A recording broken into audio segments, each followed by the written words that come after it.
Hola, ¿qué tal amigos? Bienvenidos al canal del Maestro Luis.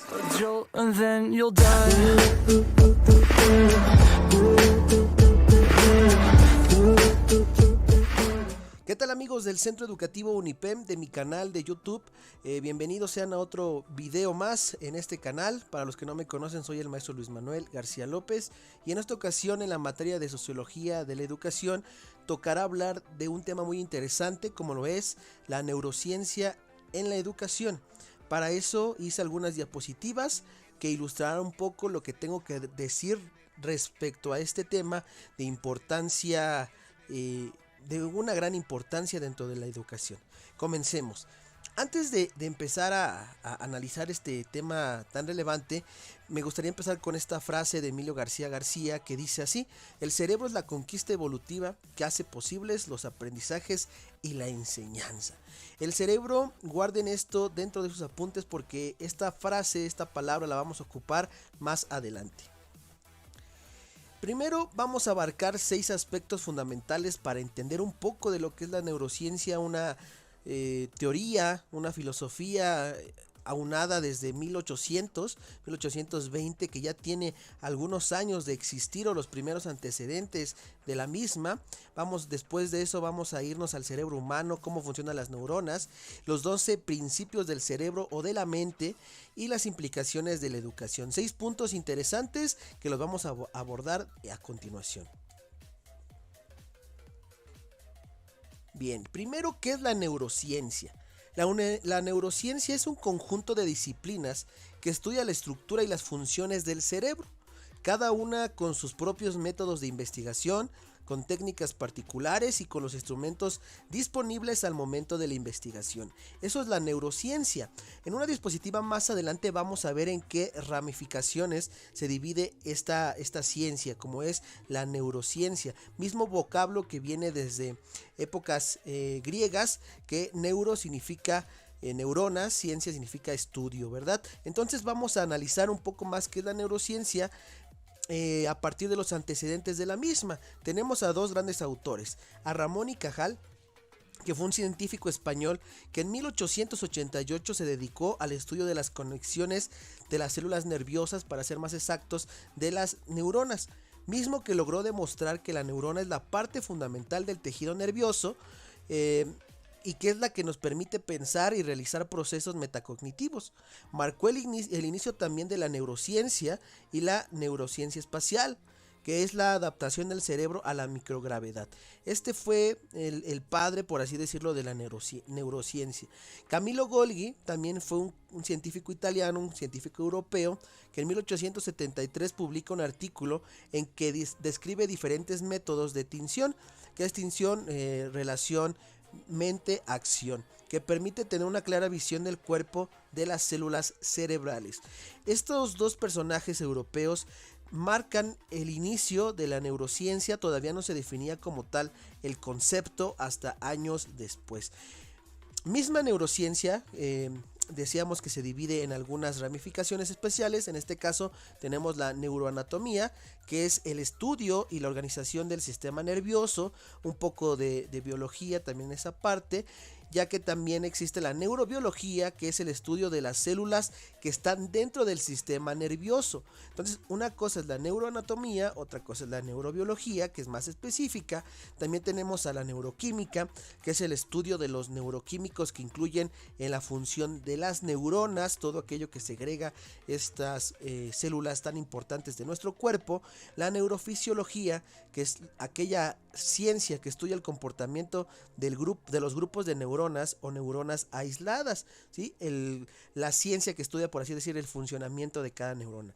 Y la más importante, ya que está relacionada de la mano con la neuroeducación, es la neuropsicología, que es aquella ramificación que estudia los efectos de una lesión, un daño, un funcionamiento anómalo, que está fuera de sí, de lo que tiene que hacer en las estructuras del sistema nervioso central. Esta neuropsicología, está muy encaminada y enlazada con la neuroeducación, ya que van de la mano. Bien, pero ¿cuáles son los objetivos de la neurociencia? Son 3, ¿sí? Describir, determinar y encontrar. ¿Por qué describir? porque la organización y el funcionamiento del sistema nervioso tienen que coexistir y funcionar a la par, ¿sí? Y enfatizar más que nada en la parte del cerebro, tiene que funcionar correctamente para apropiarse de los diferentes aprendizajes. ¿Por qué determinar? La construcción del cerebro durante el desarrollo. Es importante determinar que la neurociencia se encarga de lo que el ser humano, de lo que el cerebro se puede apropiar, dependiendo su contexto y sus posibilidades académicas, vivenciales, sociales, de todos los rasgos sociales a los que el ser humano se enfrenta. Encontrar formas de prevención y cura de enfermedades neurológicas y psiquiátricas en dado caso que el individuo o el estudiante presentara alguna anomalía o también algún aspecto positivo, como aquellos alumnos que son destacados o aquellos también personas que tienen un coeficiente intelectual superior a la media. El cerebro humano. Quise hablar un poco del cerebro humano porque a veces desconocemos todo lo que cada parte o cada hemisferio que tenemos dentro de nuestro cuerpo desconocemos lo que tenemos para poder crear y obtener nuevos aprendizajes. El hemisferio izquierdo, ustedes lo van a ver en el derecho, pero es el izquierdo, nos sirve más que nada para los aspectos teóricos, cualitativos y cuantitativos. ¿Por qué? Porque es lógico, analítico, se basa en los hechos, es cuantitativo, organizador, secuencial, planeador, detallado, todo lo minucioso. Este video lo estoy haciendo con el hemisferio izquierdo dentro de la parte tecnológica, ¿sí? Estoy analizando, estoy planeando y estoy basándome en hechos, ¿no? Y tenemos el lado derecho, el hemisferio derecho, que es holístico, es intuitivo, integra, sintetiza, interpersonal, sentimental, estético y emocional. Todo aquello relacionado a las emociones, a los sentimientos, a tal vez las sonrisas que estoy haciendo en este momento o los movimientos, todo eso lo estoy controlando con el hemisferio derecho, que también es parte fundamental de la neurociencia. Pero vamos a hablar un poco más de aquel aspecto que es el objetivo, que es la parte medular de la neurociencia, que son las neuronas, ¿no? ¿Qué es una neurona? Es una célula que por medio de impulsos eléctricos y procesos químicos maneja y transmite información y también la procesa, la sintetiza y da una respuesta rápida. Las neuronas disparan, integran o generan información a través de microscópicos puntos de enlace llamado sinapsis, ¿sí? Las conexiones que entre ellas hacen para procesar toda la información que se hace en las 24 horas del día. Ya que aunque durmamos, las neuronas no dejan de trabajar. Las neuronas, a esta parte quería llegar, necesitan educación y experiencia para crecer y fortalecerse, ¿sí? Establecer y desarrollar nuevas conexiones neuronales para mantenerlas funcionales y eficientes. Unas neuronas que no se entrenan, unas neuronas que no se educan, que no se fortalecen, no van a alcanzar el máximo de su potencial, y bastaría mencionar que el ser humano no ha alcanzado ni el 10% del poder que, por así podemos decir, tiene nuestro cerebro, tiene nuestras neuronas, porque no las hemos educado correctamente, ¿sí? Ahí está el caso de dos científicos que en este momento se me ocurre mencionar, que fue Albert Einstein y Steve Jobs. Se me olvida Steve Hawking. Estos tres científicos máximo alcanzaron el 30% de la función cerebral. Imagínense, tanta información está desconocida. Un científico mencionaba que conocemos del cerebro lo mismo que conocemos del mar, y del mar solamente hemos investigado el 30%.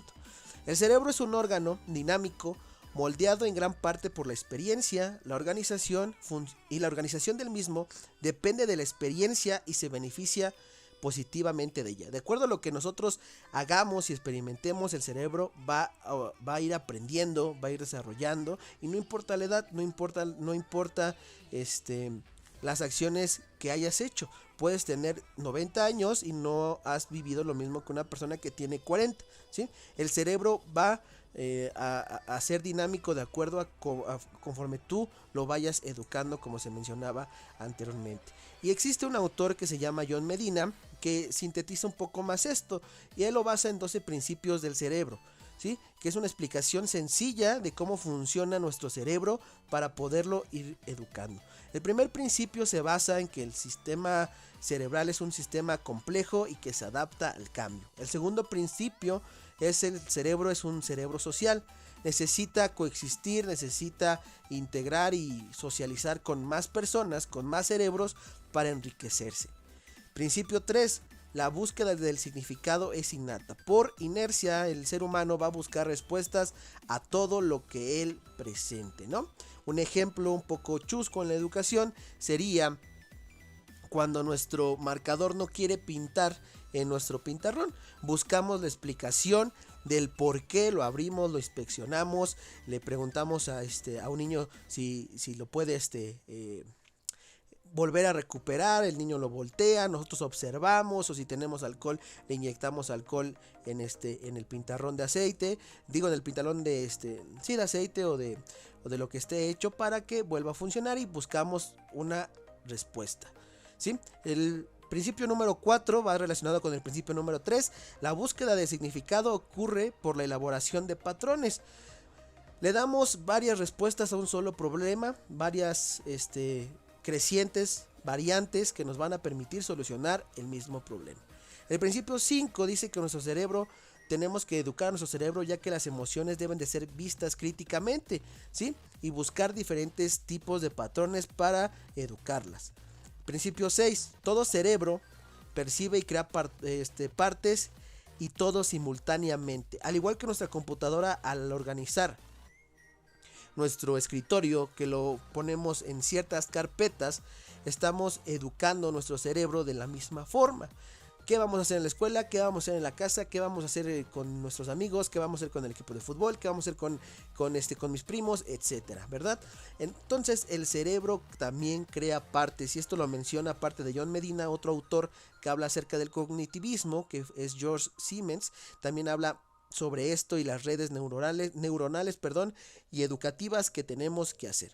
Y compara al cerebro con una computadora. El principio número 7 dice que el aprendizaje incluye tanto la atención enfocada como la atención periférica. ¿Qué tanto nos enfocamos en algo y qué tanto nos enfocamos en el resto sin enfocarnos en lo que estamos, en nuestro objetivo primordial? El principio 8. El cerebro es un sistema complejo y que se adapta. Se adapta al cambio, así como el ser humano se adapta al problema y busca soluciones. El principio 9. Tenemos por lo menos dos maneras de organizar la memoria: taxonómica y periférica. Recordemos la taxonomía de Bloom, que va por ciertos niveles, por ciertos verbos que son específicos, y la periférica tal vez algo general, ¿no? Ejemplo, periférica. Tengo que planear. Ese es mi objetivo. Tengo que planear en la siguiente semana. Y la taxonómica es cada materia. Estoy siendo específico con cada acción que quiero hacer en el aspecto taxonómico. Y dentro de cada materia estoy planteando un inicio, un desarrollo y cierre. Eso sería un ejemplo del principio 9. El principio 10, el aprendizaje se desarrolla, se educa, se aprende dentro de diferentes aspectos sociales, círculos sociales que cada ser humano tiene, que sean sociales, culturales, de ocio o deportivos. Cada ser humano va a aprender lo que él quiera aprender. Y el último principio, todo cerebro está organizado de manera única, ¿sí? Cada cerebro va a procesar lo que tenga que procesar a su tiempo, a su espacio y a su nivel. Ahora, ¿cómo afectan o cuál es el efecto de las emociones, el movimiento, la música y tal vez la nutrición en el aprendizaje?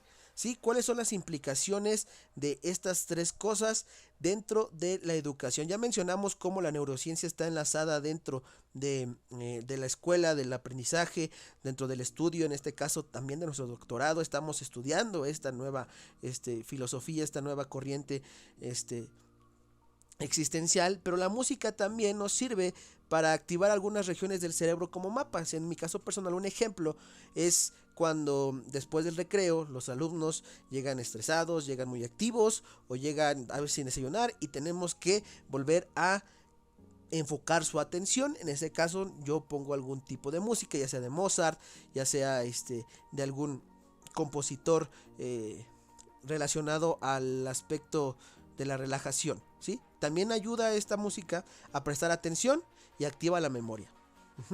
Cambia los niveles químicos del cerebro y ancla el aprendizaje a un largo plazo. Es por eso que es importante también ocupar la música dentro de nuestras funciones docentes. Las emociones. Lo que aprendemos está influido y organizado por las emociones. Las emociones y el pensamiento se moldean y no pueden ser separados. Las emociones influyen en cada instante del aula. Ustedes que me están viendo no me van a dejar mentir que tal vez tuvieron un maestro de historia o de matemáticas que hizo que no les gustara esa materia, ¿sí?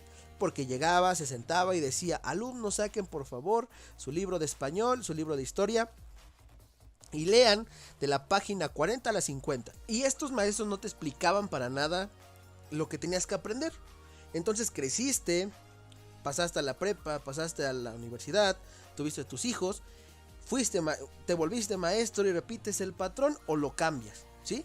Ya que tienes ese aprendizaje de que dependiendo de cómo vas a afrontar la clase, tal vez esa historia a ti no te gusta, pero lo haces de una manera divertida, vas a hacer que tus estudiantes aprendan y se desarrollen más con una simple emoción, ¿no? Como, hoy vamos a hablar acerca de la conquista de México Tenochtitlan y no sé, llegas con un macahuil y con un penacho y invitas a los estudiantes a aprender y que les guste esta materia, ¿no?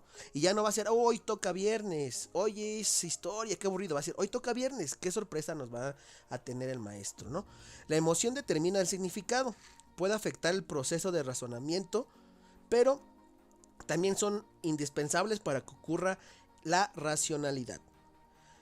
Todo sistema tiene relación con su entorno, ¿sí? Un contexto apto, un contexto bueno, va a ayudar a las neuronas a obtener más oxígeno, a estar enfocados, va a promover el crecimiento celular del cerebro, estimula las células y gatilla esta reacción química, ¿sí?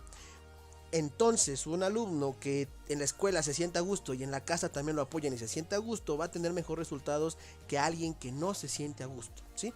Estos son 3 aspectos fundamentales que creo refuerzan todo lo que hemos analizado de la neurociencia. Pues cuídense mucho, recuerden dejar su like y si les gustó este video, ahí les dejo la campana de notificaciones para que se suscriban. Cuídense mucho, nos vemos, bye.